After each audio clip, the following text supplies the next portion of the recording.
Je désire vous montrer combien une vie remplie du Saint-Esprit est bénie.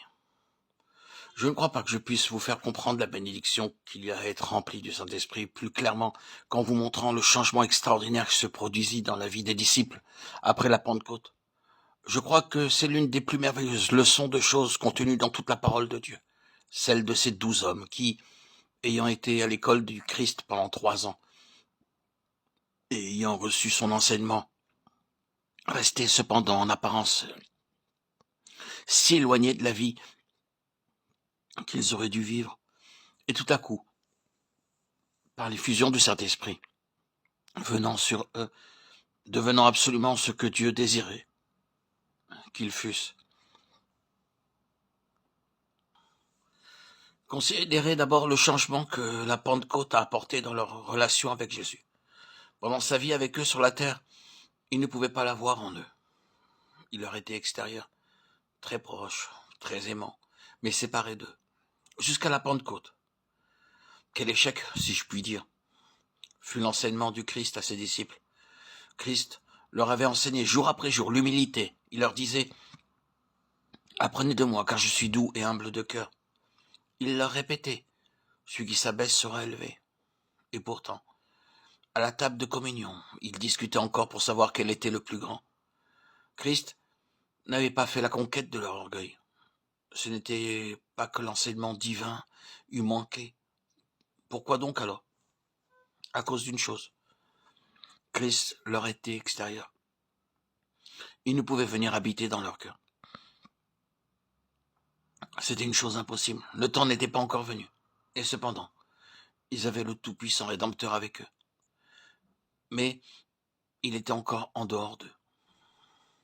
Comme ils étaient différents de lui.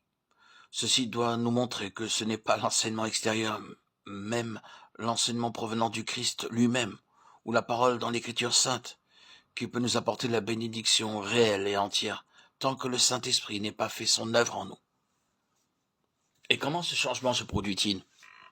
Par le Saint-Esprit. En ce jour-là, à la venue du Saint-Esprit, vous connaîtrez que je suis en vous. Jean 14, 20.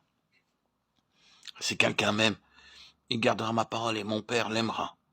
Nous viendrons à lui et nous ferons notre demeure chez lui. Jean 14, 23. Notre cœur ne désire-t-il pas ardemment cette présence? Seul en demandant le Saint-Esprit, seulement, nous pourrions comprendre facilement ce qu'est en Christ, ce qu'est vivre en Christ.